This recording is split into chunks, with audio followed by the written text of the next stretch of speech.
नमस्कार साथियों, LM geography के इस डिजिटल प्लेटफॉर्म पे आप लोगों का स्वागत और अभिनंदन है।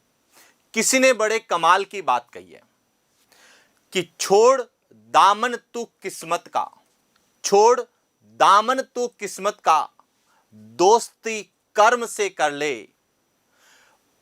उम्मीद छोड़ दूसरों से, उम्मीद छोड़ दूसरों से, भरोसा खुद पे कर ले। और यह सही भी है कि जिस विद्यार्थी ने किस्मत का दामन छोड़कर अपनी कर्म से दोस्ती की है, यानी कि जिसने निरंतर अध्ययन करने का प्रयास किया है, किताबों को अपना दोस्त बनाया है, निश्चित ही वह सफल हुआ है। लेकिन साथियों, वर्तमान के इस कंपटीशन एग्जाम में और इस डिजिटल की दुनिया में विद्यार्थी कहीं न कहीं भटक रहा है। चाहे वह सोशल मीडिया के माध्यम से हो, चाहे वह टेलीग्राम चैनल से माध्यम से हो, चाहे वह पीडीएफ के माध्यम से हो या फिर ऑफर के माध्यम से हो, भटक जरूर रहा है। और उस भटका में जो सबसे बड़ा जो कारण मुझे लगा, वह दो ही कारण लगे।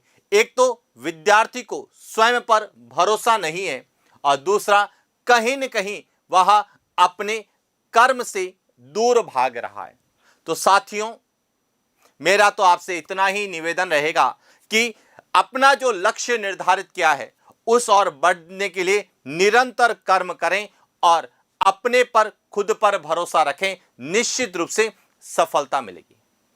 तो शुरुआत करते हैं आज के सेशन की और बात करेंगे राजस्थान समसामयिकी में चर्चित आयोग की, क्योंकि हम करंट अफेयर्स के माध्यम से इस प्रकार से अध्ययन कर रहे हैं कि किस टॉपिक से क्या प्रश्न हमें एग्जाम में पूछा जाएगा। और हाल ही में चर्चित आयोग में राजस्थान का राज्य वित्त आयोग चर्चा का विषय बना हुआ है। और क्यों है, इसके बारे में आप समाचार पत्र पत्रिकाओं के माध्यम से निरंतर पढ़ते भी हैं कि राजस्थान में 7वें वित्त आयोग का गठन किया गया है और 7वें वित्त आयोग के अध्यक्ष और उसके सचिव की नियुक्ति की गई। तो निश्चित रूप से जहां जहां वित्त आयोग है उसको लेके तो प्रश्न हमें पूछा ही जाएगा, लेकिन उसके साथ साथ समसामयिकी में चर्चित आयोग के संदर्भ में वित्त आयोग को लेके प्रश्न पूछा जाता है। अब वित्त आयोग को लेके क्या प्रश्न बनेगा, किस प्रकार से प्रश्न पूछा जाएगा, किस तरह से प्रश्न पूछा जाएगा, हम उस पर विस्तार से चर्चा करेंगे। लेकिन उससे पहले एलएम ज्योग्राफी राजस्थान के भाई बहनों के लिए जो प्रतियोगी परीक्षा की तैयारी कर रहे हैं, चाहे वह फर्स्ट ग्रेड की तैयारी कर रहे हैं, सेकंड ग्रेड की कर रहे हैं या फिर थर्ड ग्रेड या अन्य एग्जाम की कर रहे हैं, उनके लिए एक रक्षाबंधन ऑफर लेके आया है, जो कि 10 अगस्त तक हमारा रक्षाबंधन ऑफर है। तो हमारा रक्षाबंधन ऑफर क्या है, एक बार इसे जरूर देखें, एप्लीकेशन में जाएं, रक्षाबंधन ऑफर और उसके दिशा निर्देश को पढ़ें और निश्चित रूप से आप अपनी तैयारी को मजबूत कर सकते हैं, साथ ही अपनी सफलता सुनिश्चित कर सकते हैं। तो शुरुआत करते हैं रक्षाबंधन ऑफर के साथ ही आज के इस टॉपिक की, जो कि राजस्थान में चर्चित आयोग के अंतर्गत हम पढ़ने वाले हैं।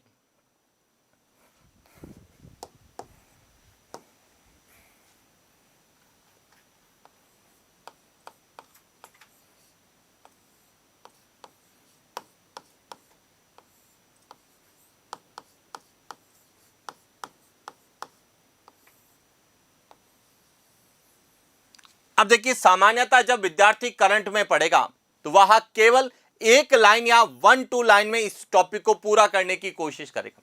लेकिन वर्तमान में ऐसा पॉसिबल नहीं है कि जिस तरह से एग्जाम पैटर्न बदल रहा है, जहां पर आपको करंट के साथ फैक्ट को भी पूछा जा रहा है, उसकी वस्तु स्थिति को भी पूछा जाता है, उसके कॉन्सेप्ट को भी पूछा जाता है, उससे संबंधित सभी तथ्यों को एक ही प्रश्न में पूछा जा रहा है। तो इसीलिए साथियों, जब आप राजस्थान के वित्त आयोग का अध्ययन करें तो करंट में केवल 7वें वित्त आयोग का जो है इसके गठन या इसकी जो है अध्यक्ष सचिव को नहीं पढ़ें, इसके बारे में जो भी इंपॉर्टेंट पॉइंट है उन पॉइंट को जरूर पढ़ के जाएंगे। अब बात आती है कि राज्य वित्त आयोग को लेके क्या क्या बिंदु हमें एग्जाम पॉइंट ऑफ व्यू से याद रखने। तो अब समझना, यहां से एक एक पॉइंट जो हमें एग्जाम में पूछे जाएंगे।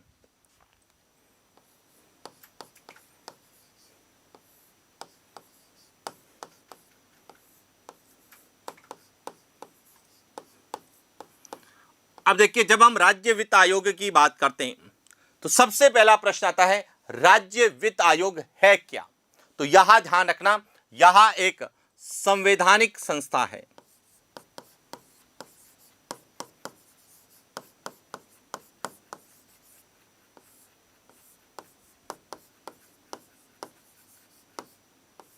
क्या है? यानी कि इसका उल्लेख भारतीय संविधान में है। पहला पॉइंट क्लियर। अब दूसरा पॉइंट, इस संवैधानिक संस्था की जो है गठन किस के तहत किया गया? तो यहां भी ध्यान रखना, इसका गठन जो है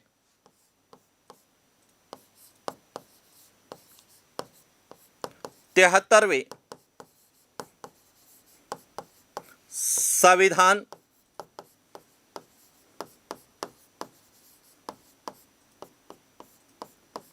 संशोधन अधिनियम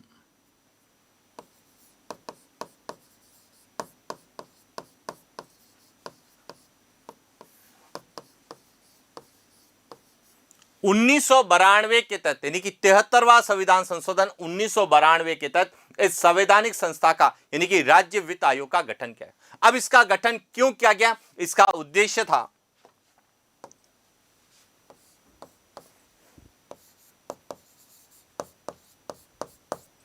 स्थानीय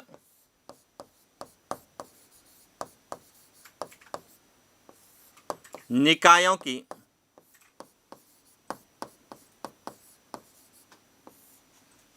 वित्तीय, जो स्थानीय निकाय हैं उन स्थानीय निकायों की वित्तीय समीक्षा करने के उद्देश्य से 73वें संविधान संशोधन 1992 के तहत राज्य वित्त आयोग का गठन किया गया। अब प्रश्न आता है कि जो स्थानीय निकाय है उसमें किस तरह से इसका गठन किस अनुच्छेद के तहत किया गया है, यानी भारतीय संविधान में इसका उल्लेख कहां मिलता है? तो अब यहां पर समझना कि जब हम स्थानीय निकायों की बात करते हैं तो स्थानीय निकायों को हम दो भागों में विभाजित करते हैं। एक तो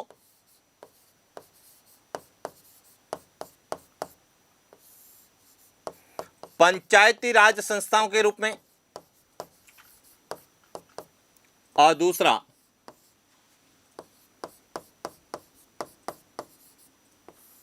नगरीय।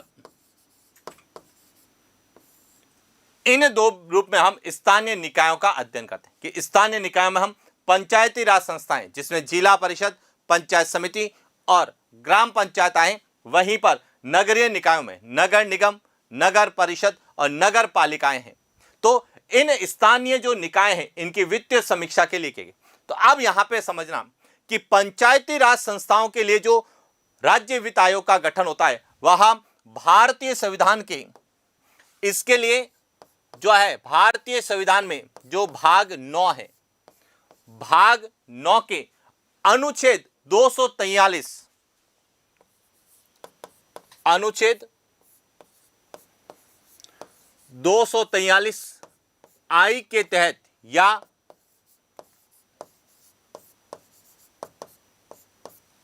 झ के तहत किया जाता है। यह ध्यान रखना क्योंकि यह विशेष रूप से हमें प्रश्न पूछा जाता है कि पंचायती राज संस्थाओं के लिए वित्त आयोग का उल्लेख है भारतीय संविधान के भाग 9 में और अनुच्छेद 243 आई या 243 झ के अंतर्गत इसके गठन का, किसका?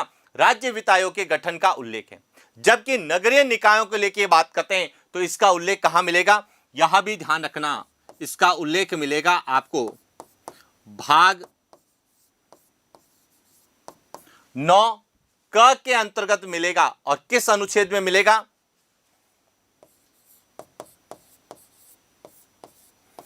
अनुच्छेद 243 वाई के अंतर्गत मिलेगा, जिसे हम 243 माह के रूप में जानते हैं। तो अब यह सबसे इंपॉर्टेंट है और यहीं से हमें प्रश्न आता है। क्या प्रश्न पूछा जाता है कि नगरीय निकायों के लिए राज्य वित्त आयोग के गठन का उल्लेख है। तो भारतीय संविधान के भाग 9 क में है और अनुच्छेद 243 वाई में। और इसीलिए जब हम किताबें देखते हैं तो किताबों में लिखा हुआ मिलता है कि वित्त आयोग, राज्य वित्त आयोग के गठन का उल्लेख 243 झ से 243 म या 243 आई व 243 वाई में है। तो आई और वाई क्या है, यह क्लियर होना चाहिए। आई के अंतर्गत पंचायती राज संस्थाओं से संबंधित है और वाई नगरीय निकायों से संबंधित है। तो सबसे पहले तो हमें यह क्लियर होना चाहिए कि राज्य वित्त आयोग यदि संवैधानिक संस्था है तो उसका गठन किस अधिनियम के तहत किया गया और किस उद्देश्य के लिए किया गया और उसका उल्लेख भारतीय संविधान के कौन से भाग और कौन से अनुच्छेद के अंतर्गत। अब शायद आपको क्लियर हो चुका होगा। अब बात आता है दूसरा कि जो राज्य वित्त आयोग है यह क्या है। तो सबसे अगला पॉइंट ध्यान रखना कि राज्य वित्त आयोग जो है यह एक बहुसदस्यीय संस्था है। बहुसदस्यीय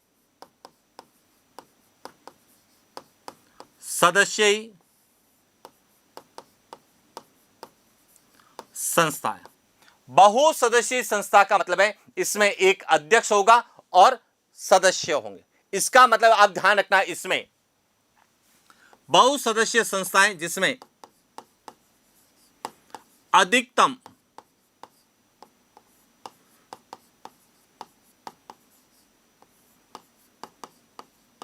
सदस्य संख्या, अधिकतम सदस्य संख्या कितनी हो सकती है, 5, जिसमें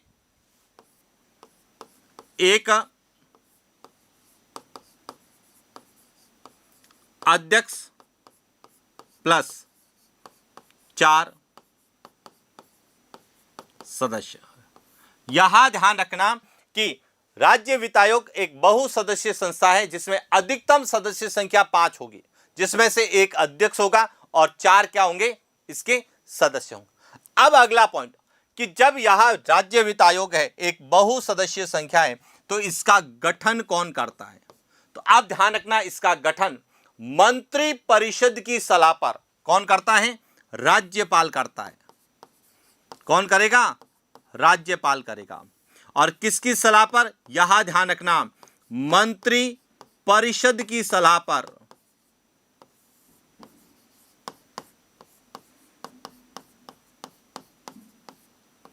मंत्री परिषद की सलाह पर कौन करता है, राज्यपाल। और यहीं से हमारा प्रश्न सत्य और असत्य कथन में पूछा जाता है और उसमें लिखा जाता है मंत्री परिषद की जगह या तो मुख्यमंत्री लिख देता है या मंत्रिमंडल लिख देता है। तो ध्यान रखना, मुख्यमंत्री और मंत्रिमंडल या मंत्री परिषद के सदस्य के रूप में होते हैं।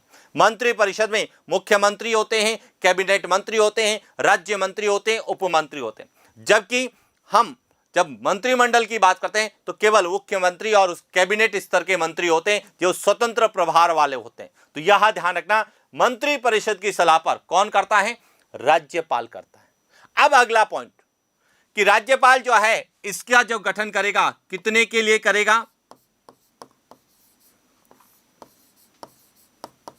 यानी कि राज्य वित्त आयोग का कार्यकाल कितना होता है, 5 होता है। कितना होते हैं, 5 वर्ष होता है। यहां ध्यान रखना। अब यहां पर ध्यान रखना कि जब गठन करेगा यानी इसके सदस्य और अध्यक्ष की जो नियुक्ति करेगा वह कौन करता है, राज्यपाल। ध्यान रखना, राज्य वित्त आयोग का जब भी प्रश्न आएगा सभी का उत्तर राज्यपाल होगा, लेकिन गठन मंत्री परिषद की सलाह पर यह करता है। क्लियर हो गया। इसके बाद अगला, अब इसका गठन हो गया, इसका कार्यकाल हो गया। अब इसके बाद आता है कि यह अपना वार्षिक प्रतिवेदन किसको सौंपता है। यह भी ध्यान रखना, वार्षिक प्रतिवेदन यह किसको सौंपते हैं, राज्यपाल को सौंपते हैं। वार्षिक प्रतिवेदन किसको देंगे, यह अपना वार्षिक प्रतिवेदन राज्यपाल को सौंपेंगे और राज्यपाल इसे किसमें प्रस्तुत करेगा, विधानमंडल या विधानसभा के समक्ष प्रस्तुत करता है। तो यह ध्यान रखना, राज्य वित्त आयोग अपना वार्षिक प्रतिवेदन किसको देते हैं, राज्यपाल को देते हैं। इसके बाद आता है कि इसके जो सदस्य हैं वह अपना त्याग पत्र किसको देते हैं। तो ध्यान रखना, त्याग पत्र भी किसको देते हैं,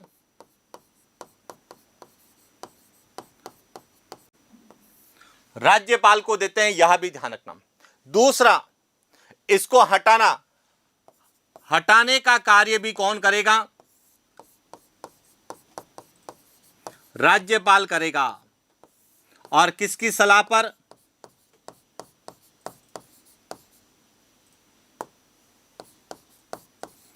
मंत्री परिषद की सलाह पर जो है वित्त आयोग के अध्यक्ष और सदस्यों को हटाने का कार्य भी राज्यपाल करेगा। तो अब आपको क्लियर हो गया होगा कि जब भी हमें राज्य वित्त आयोग को लेकर पूछा जाएगा, एक तो हमें आर्टिकल पूछे जाएंगे और इसके बाद इसका गठन कौन करता है। अब प्रश्न आता है कि राज्य वित्त आयोग के अध्यक्ष और सदस्यों की संख्या का निर्धारण कौन करता है? तो यह ध्यान रखना, इनके सदस्य और संख्या का निर्धारण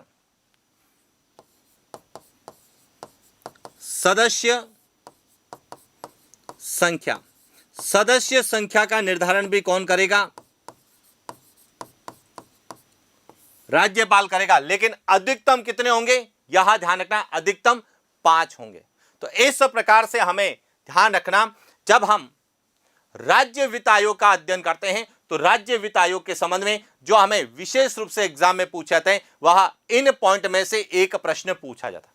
अब प्रश्न आता है कि राजस्थान में राज्य वित्त आयोग, कितने राज्य वित्त आयोग का गठन किया जा चुका है? तो ध्यान रखना, राजस्थान में 7 राज्य वित्त आयोग के गठन किए जा चुके हैं। तो अब बात करते हैं राजस्थान में राज्य वित्त आयोग या राजस्थान से संबंधित राज्य वित्त आयोग कौन कौन से हैं, उनके अध्यक्ष कौन हैं, उनका गठन कब किया गया और वहां से क्या प्रश्न हमें पूछे जाने की संभावना है।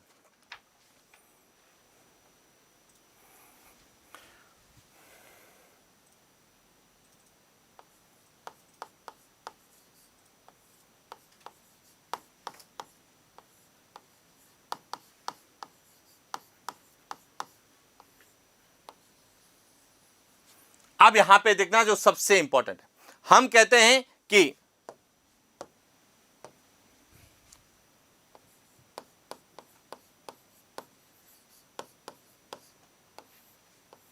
राजस्थान के राज्य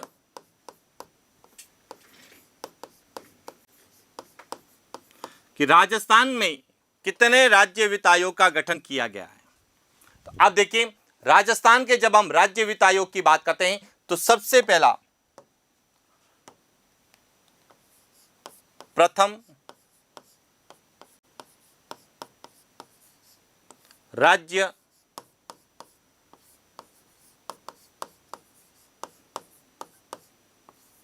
वित्त आयोग, पहला राज्य वित्त आयोग, इसका गठन कब किया गया? यही ध्यान रखना, 24 अप्रैल 1994 को किया गया।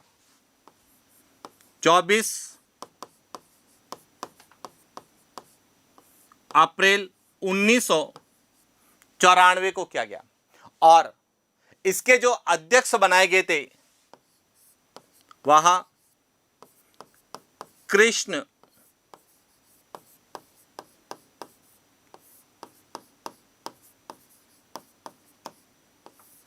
कौन थे? कृष्ण कुमार गोयल इसके क्या थे? अध्यक्ष थे। और अब ध्यान रखना, उस समय जो है इन्होंने एक सदस्यीय वित्त आयोग का गठन किया था, यानी उसमें एक ही सदस्य थे और जो अध्यक्ष के रूप में थे के गोयल या कृष्ण कुमार गोयल के रूप में हम लोग जानते हैं। और यही ध्यान रखना, यहीं से इन्होंने क्या सिफारिश की? इन्होंने सिफारिश की कि जो राज्य का शुद्ध कर राजस्व है, जो राज्य की आय है, उसका 2.1%, कितना? 2.1% स्थानीय निकायों के मध्य वितरित किया जाए। स्थानीय निकाय का मतलब है पंचायती राज संस्थाएं और जो नगरीय निकाय, उनमें राज्य की कुल आय का 2.18% वितरित किया जाए। इन्होंने क्या सिफारिश की? इन्होंने सिफारिश की कि राज्य की जो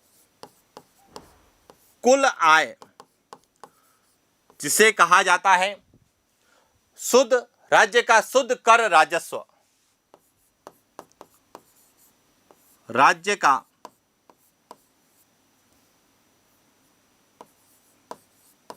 शुद्ध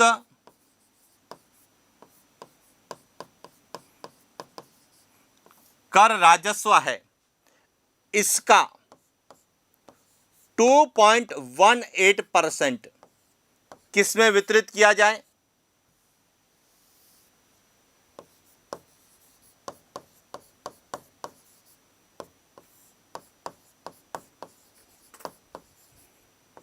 स्थानीय निकाय, जिसमें पंचायती राज भी है और नगरीय निकाय भी है। यहां ध्यान रखना, स्थानीय निकायों में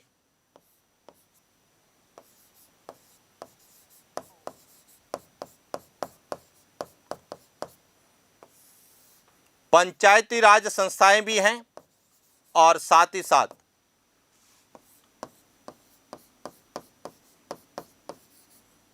नगरीय निकाय। इनमें जो है क्या किया जाए, बराबर 2.1% को वितरित किया जाए, यहां इन्होंने सिफारिश की थी। इसके बाद आया दूसरा वित्त आयोग।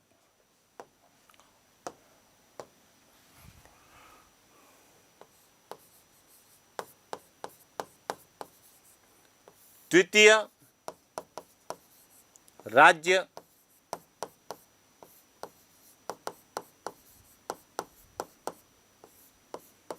वित्त आयोग। और जब हम द्वितीय राज्य वित्त आयोग की बात करते हैं तो इसका गठन किया गया था 7 मई 1999 को।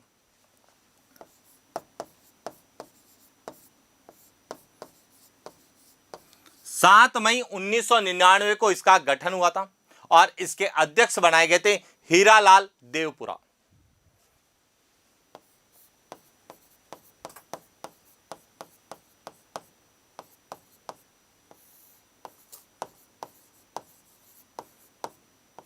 हीरालाल देवपुरा इसके क्या थे, अध्यक्ष थे। और इन्होंने कहा कि राज्य के शुद्ध जो है उसमें 2.25% क्या किया जाए। इसने सिफारिश की थी कि कितना वितरित किया जाए, 2.25% जो है वह स्थानीय निकायों में वितरित किया जाए, कि राज्य की जो कुल आय है, राज्य का जो शुद्ध कर राजस्व है, उसका 2.25% जो है वह स्थानीय निकायों में वितरित किया जाए।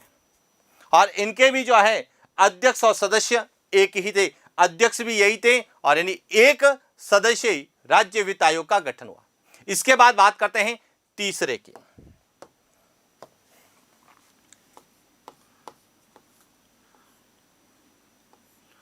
तीसरा जो है राज्य वित्त आयोग, इसका गठन किया गया था मई 2004 में।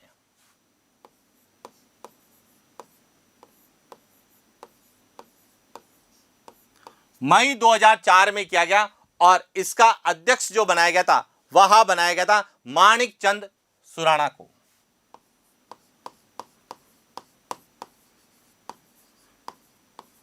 माणिक चंद सुराणा को बनाया गया था और इन्होंने कहा था कि कितना, इस आयोग ने कहा था कि 3.50% जो है वह वितरित किया जाए स्थानीय निकायों के अंतर्गत, यानी कि राज्य की कुल आय का 3.50% वितरित किया जाए। इसके बाद बना चौथा वित्त आयोग।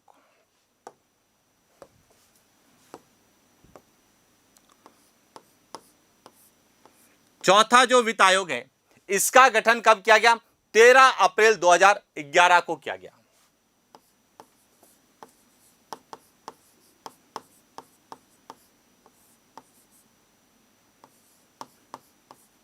और इसके जो अध्यक्ष बनाए गए वह बनाए गए थे बीडी कल्ला।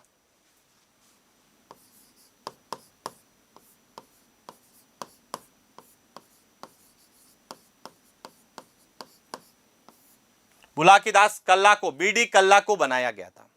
अब यहां पर इन्होंने कहा कि कितना होना चाहिए, 5%, कि जो राज्य की शुद्ध आय है उसका, कुल आय उसका 5% जो है वह क्या किया जाएगा, वितरित किया जाएगा।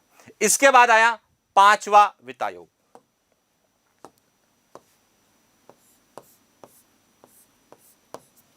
और जो पांचवा वित्त आयोग है इसका जो गठन किया गया था, इसका गठन किया गया था जुलाई 2014 में।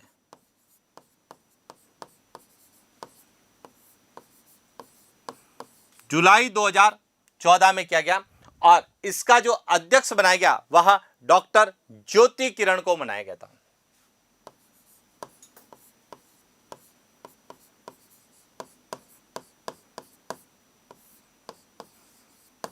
इसका अध्यक्ष किसे बनाया गया था? डॉक्टर ज्योति किरण, जो कि राजस्थान की राज्य वित्त आयोग की पहली महिला अध्यक्ष थी। यह ध्यान रखना, राज्य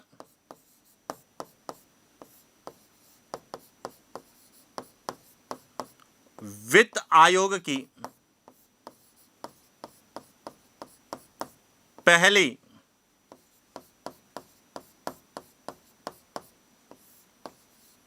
महिला अध्यक्ष।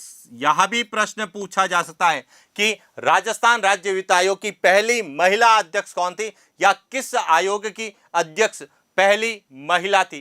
तो ध्यान रखना, राजस्थान के 5 वित्त आयोग की जो है अध्यक्ष महिला थी डॉक्टर ज्योति किरण।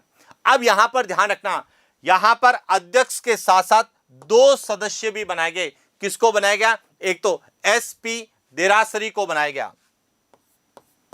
सॉरी SC देरासरी,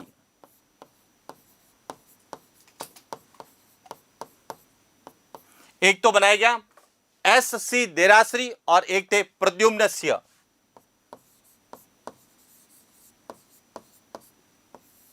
प्रद्युम्न सिंह, इन्हें क्या बनाया गया? सदस्य बनाया गया, क्योंकि हमने कहा है अधिकतम 5 हो सकते हैं, एक अध्यक्ष और 4 सदस्य, लेकिन 5वें वित्त आयोग में एक अध्यक्ष किसे बनाया गया? ज्योति किरण को। यह तो थी अध्यक्ष और 2 सदस्य, यानी कि 3 सदस्यीय राज्य वित्त आयोग का गठन किया गया। क्लियर? अब इन्होंने कहा कि कितना जो राज्य की कुल आय है उसका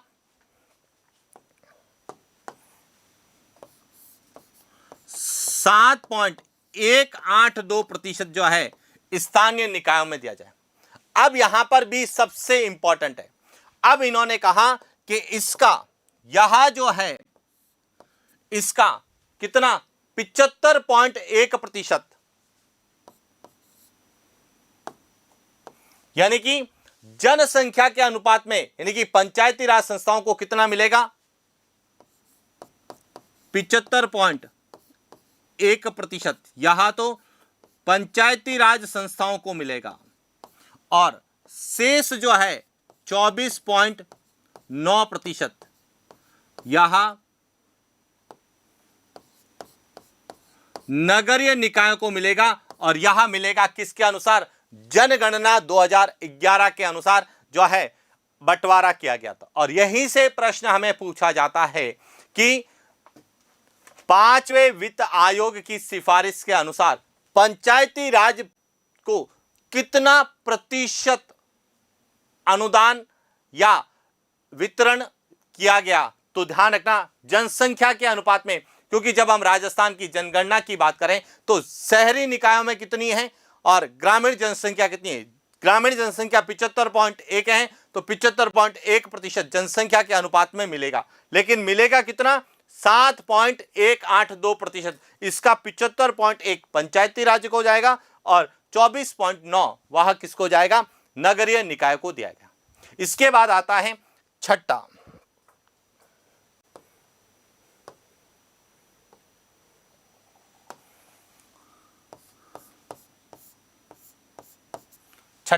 अब इसका गठन कब किया गया? 18 अप्रैल 2021 को, सॉरी 12 अप्रैल 2021 को, 12/2021 को किया गया। और इसका जो अध्यक्ष बनाए गए वह थे प्रद्युम्न सिंह।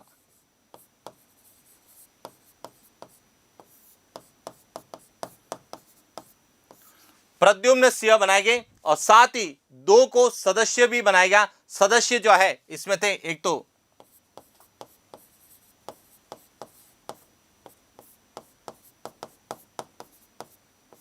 लक्ष्मण सिंह और एक सदस्य बनाया गया था अशोक लाहोटी को।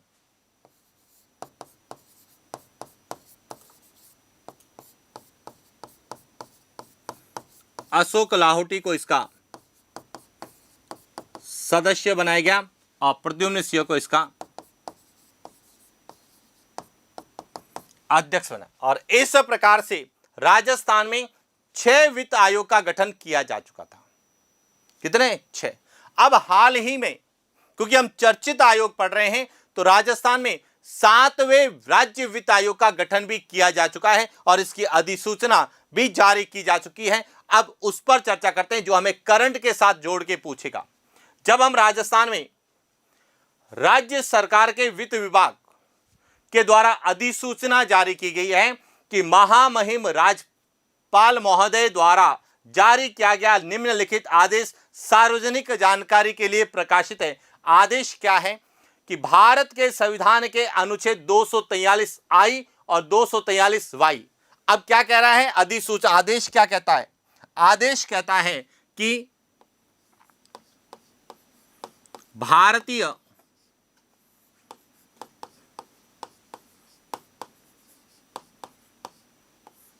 संविधान के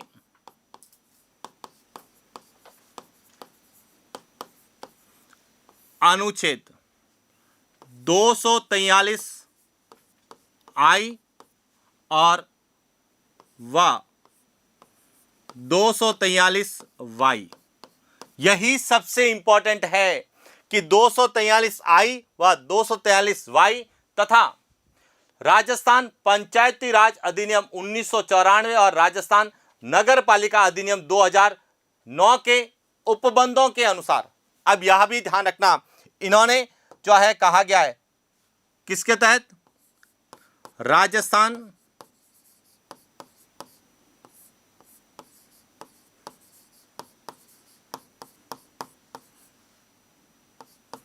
पंचायती राज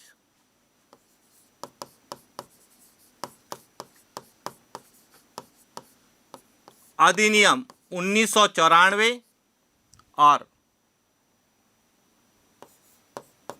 राजस्थान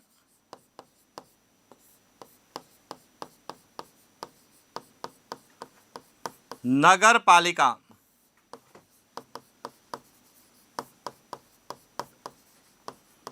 अधिनियम 2009 में जो उपबंध दिए रखे, उन उपबंधों का अनुसरण में राज्यपाल राज्य वित्त आयोग का गठन करते हैं।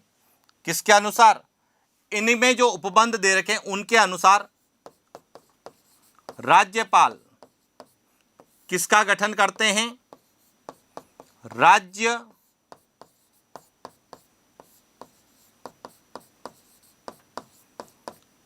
वित्त आयोग का गठन करते हैं और जो कि 7वें वित्त आयोग में, और यह कौन सा होगा? 7वां जो है राज्य वित्त आयोग होगा, जिसका अध्यक्ष किसे बनाया गया है? अरुण चतुर्वेदी को।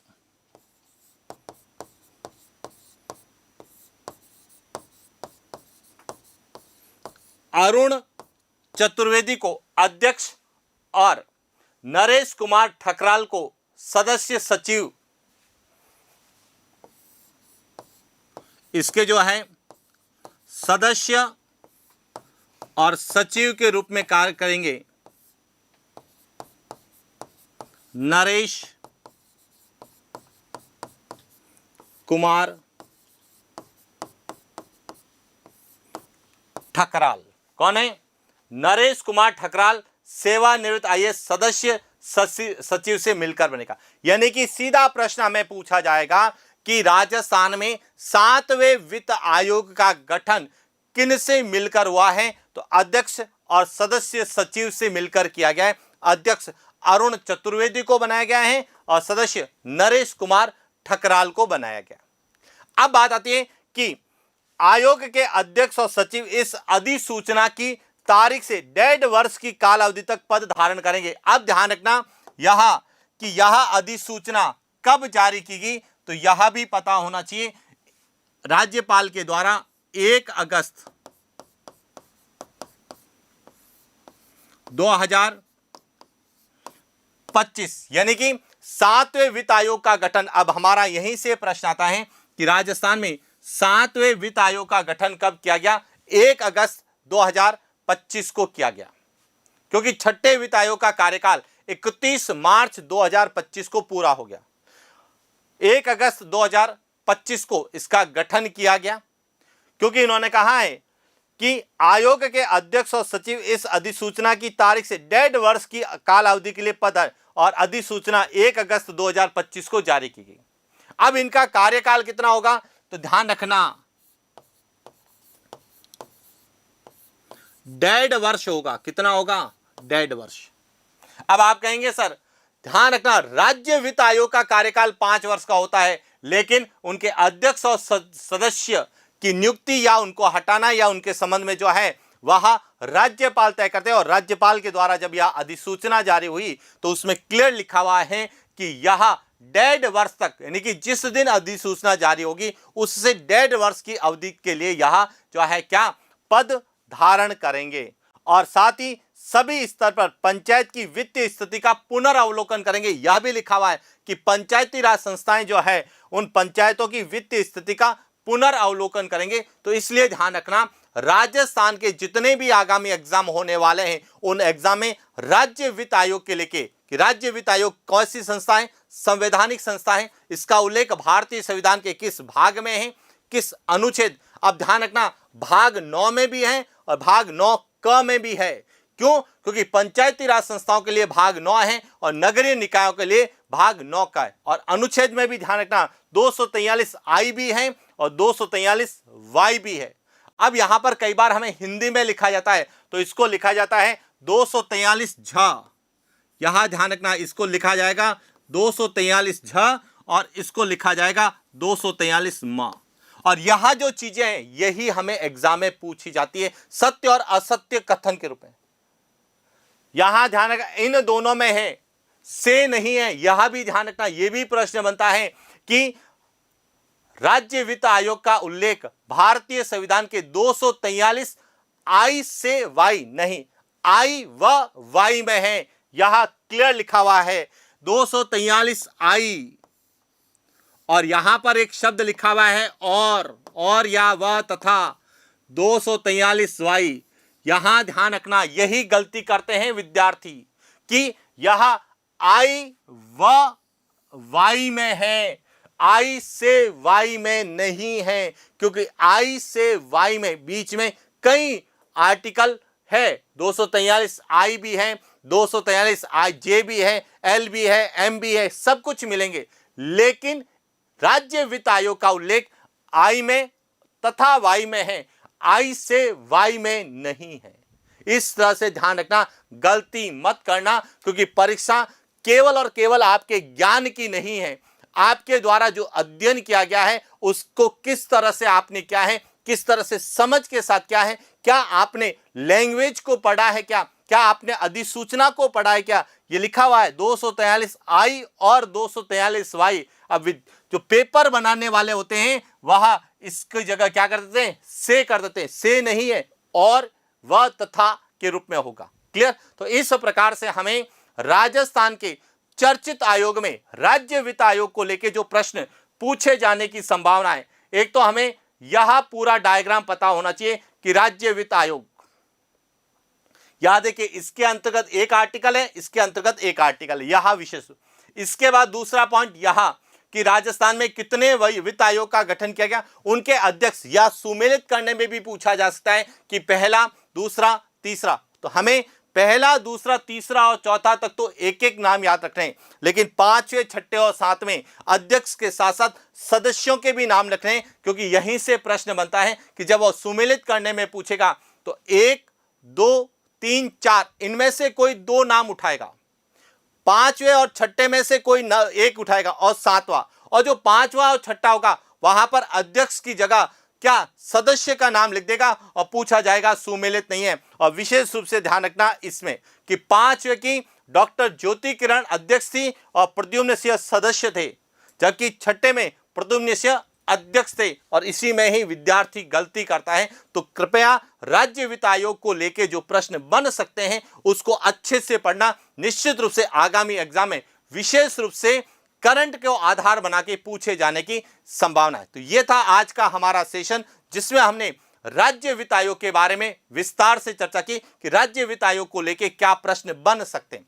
हालांकि राजस्थान के विद्यार्थी जो तैयारी कर रहे हैं उनके लिए राज्य वित्त आयोग कोई बड़ी बात नहीं है, लेकिन राज्य वित्त आयोग को जिस तरह से विद्यार्थी पढ़ता है और वर्तमान में जिस तरह से एग्जाम में पूछा जा रहा है उनमें काफी अंतर देखने को मिलता है कि वहां केवल तथ्यों को फैक्ट को पढ़ के जाता है, जबकि वर्तमान में फैक्ट के साथ साथ उसके पूरे स्ट्रक्चर, उसकी हायरार्की, उससे संबंधित जो अनुबंध है, जो आर्टिकल है, वो सब हमें एग्जाम में पूछे जाते हैं। इसीलिए जिस तरीके से भी प्रश्न पूछे जाने की संभावना है, जो पॉइंट पूछे जाने की संभावना है, उस पर हमने चर्चा की। तो यह था आज का हमारा सेशन और मिलते हैं नेक्स्ट क्लास। लेकिन जिन विद्यार्थियों को इस प्रकार से पॉलिटी को लेके, हिस्ट्री को लेके, ज्योग्राफी को लेके विस्तार से तैयारी करनी है, वह विद्यार्थी एलएम ज्योग्राफी से जरूर जुड़े। निश्चित रूप से आपको कंटेंट भी मिलेगा, आपका भरोसा भी खुद पर कायम रहेगा और आप कर्म की ओर निरंतर